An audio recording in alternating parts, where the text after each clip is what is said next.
Assalamualaikum warahmatullahi wabarakatuh. Kembali lagi bersama saya di channel Cerita Horor. Video kali ini adalah merupakan video kelanjutan dari Dendam Kuntilanak Jumat Kliwon.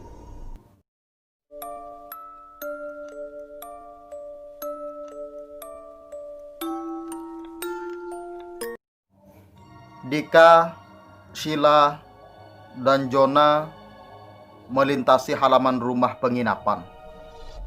Sebuah mobil jeep yang terparkir menarik perhatian Dika. Aneh,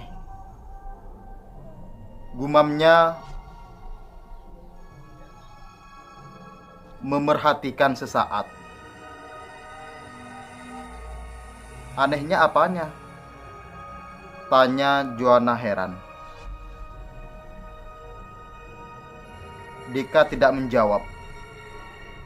Dia berbelok langkah dan menghampiri mobil tersebut. Kenapa, Kak? Bentar. Joanna dan Sheila menyusul Dika. Dika mengamati mobil dengan seksama. Mereka mencoba melihat ke dalam diri kaca jendela yang tertutup samar-samar. Kenapa sih, Kak? Tanya Sheila penasaran. Dika semakin mengamati keadaan di dalam mobil. Tiba-tiba pintu mobil terbuka keras dan membentur Dika. Dika terhuyung, sakit dan kaget. Sheila dan Joanna terkejut, refleks menjauh. Dari dalam mobil meleset keluar seorang perempuan berwajah gelut. Dia memegang tongkat untuk dongkrak mobil. Perempuan itu mengayun-ayunkan tongkat seolah menghalangi ketiganya untuk mendekat. Jangan dekat-dekat, geramnya. Jangan coba-coba. Diayunkannya tongkat kepada Sheila dan Joanna yang refleks menghindar. Gadis itu terlihat waspada dan paranoid. Penampilannya lusuh dan amat berantakan. Gue bunuh lo semua. Hahaha. Pergi. Pergi. Sementara itu, Ramon terjebak di dalam kamar. Desta menghadangnya dengan palu terayun. Apa-apaan nih? Kita bisa bicara dulu. Ramon berusaha bernegosiasi. Dia terus mundur hingga bersudut pada lemari di belakangnya. Bersamaan dengan itu, Desta mengayunkan palu. Palu menghantam lemari kayu hingga remuk. Ramon melompat. Tubuhnya menghantam lantai, namun Ramon segera bangun lagi. Kali ini dia semakin waspada. Sinting, makinya. Apa sih mau lo? Desta tak menjawab, malah semakin memepetnya. Ramon terdesak. Dia segera berlari di dalam kamar demi menghindari Desta yang terus mengejarnya. Ramon berhasil meraih sebuah kursi kayu di dalam kamar. Tiba-tiba Ramon terbalik dan segera menghantamkan kursi ke tubuh Desta. Saking kerasnya hantaman itu, kursi itu sampai remuk. Desta yang tak menyangka akan serangan Ramon tak sempat berkelit. Kursi itu menghantam telak tubuhnya. Desta ambruk, diam tak bergerak di lantai. Palu terlepas dari genggamannya. Hahaha, sinting. Napas Ramon menderu. Ramon mendekati Desta dan mengawasinya. Bangsat, anjing, mampus lo. Ramon melampiaskan kekesalannya dengan menendang kepala Desta. Mati lo, mati sana. Ramon semakin menjadi-jadi. Tiba-tiba mata Desta mendelik. Ramon kaget. Desta segera menangkap kaki Ramon dan menariknya keras sampai Ramon terjungkal jatuh. Desta segera bangkit berdiri, hendak menginjak kepala Ramon. Ramon melihat palu di dekatnya dan buru-buru menggapai palu. Desta mengangkat kakinya, palu terjangkau oleh Ramon. Dan palu menghantam Desta sebelum terlapak kaki Desta menyentuh wajah Ramon. Kepala palu tetap menghajar dada Desta. Desta terpental ke belakang, membentur dinding dan luruh ke lantai. Ramon berguling segera berdiri dan mengawasi Desta. Desta tak bergerak. Ramon tersungkur kelelahan. Di depan penginapan, Dika, Sheila, dan Joanna diliputi perasaan tegang. Gadis yang keluar dari dalam mobil jeep masih mengayun-ayunkan tongkat dongkrak seolah siap menyerang. Satu dari kalian, gue yakin gak ada yang masih normal, katanya menatap nyalang satu persatu. Dika, Joanna, dan Sheila tampak bingung. Mereka terpaku dicekam ketegangan. Maaf, kita gak ada maksud apa-apa. Dika mencoba menenangkan. Diam di situ. Gadis itu mendekati Sheila, sikapnya penuh waspada. Dia menghunuskan ujung tombak dongkrak ke wajah Sheila. Gadis itu menatap mata Sheila seolah mencermati sesuatu. Oke, aman. Gadis itu mendekati Joanna. Joanna beringsut takut. Diam, bentaknya. Joanna terpaku. Lagi-lagi dia mengamati bola mata Joanna. Sedetik kemudian dia menarik nafas lega. Oke. Kali ini giliran Dika. Dika melirik Joanna dan Sheila. Diam, atau gue tusuk lo. Gue cuma mau lihat mata lo. Buat apa? Tanya Dika balik. Jangan banyak tanya. Buka yang lebar. Bentaknya mengacungkan tongkat dongkrak. Ujung tongkat menyentuh leher Dika. Dingin dan tajam. Dika pasrah. Sesaat kemudian gadis itu mundur teratur. Kali ini wajahnya tidak setegang tadi. Lebih baik kita cepat pergi dari sini.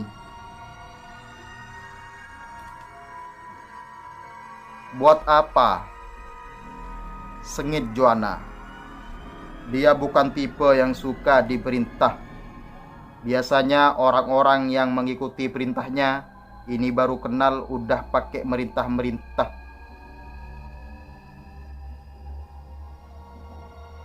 Kalau lo sayang sama nyawa lo, buruan pergi dari sini. Ramon masih berdiri di dekat jasad Desta yang terkapar, terlentang tak bergerak. Entah pingsan atau mati, Ramon waspada. Kedua tangannya menggenggam tongkat palu dalam posisi siaga. Kalau sampai Desta bangun, Ramon siap menghancurkan kepalanya hingga berkeping-keping. Ini adalah pembelaan diri. Ramon belum mau mati. Keheningan begitu mencekam hingga Ramon bisa mendengar suara nafasnya. Tiba-tiba Desta bergerak seperti kejang-kejang. Ramon terkejut secara refleks. Ramon menghantam-hantamkan kepala palu ke dada Desta hingga berkali-kali. Mati lo, mati, mati, Ramon kalap.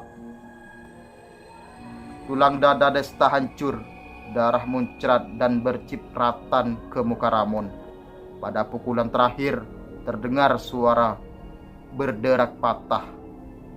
Suaranya terdengar mengiris telinga. Ramon seketika tersadar.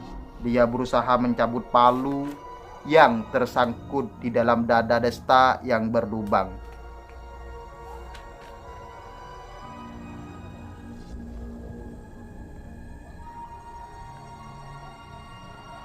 Palu itu terjegal di antara tulang dada. Ramon menambah tenaga. Hahaha. Ramon terpental ke belakang karena tangannya licin. Palu tetap terpancang di dada Desta sehingga terlihat begitu mengerikan. Ramon beringsut mundur. Dia terpana melihat kondisi jasad Desta yang dadanya bolong. Ramon hampir tidak percaya dengan apa yang baru dilakukannya.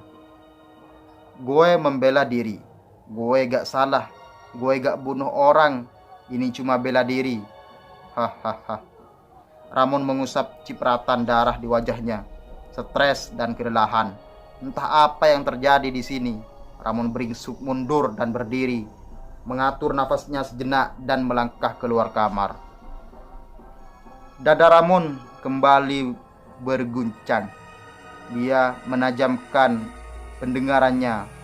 Wajahnya memerah karena cipratan darah yang terasa lengket dan berbau. Ramon tidak menyadari bahwa dari tembok sebelah kanannya bayangan hitam seolah keluar dari dalam tembok, menggumpul membentuk sebuah wujud. Suaranya terasa semakin dekat. Ramon menoleh. Dia tercekat di depannya. Tampak hantu suci melekat ke tembok dengan kedua tangan merentang ke samping. Kuku hitamnya menusuk tembok hingga berlubang. Wajahnya setengah menunduk, matanya mendelik tajam menatap Ramon. Kedua kaki hantu suci tiba-tiba putus dan jatuh ke lantai. Ratusan kelabung, ulat, dan belatung bercampur darah berjatuhan ke lantai bercampur lendir. Wajah hantu suci menyeringai dengan senyum yang mengerikan. Ramon terkejut, mual, dan ngeri. Dia segera lari keluar kamar.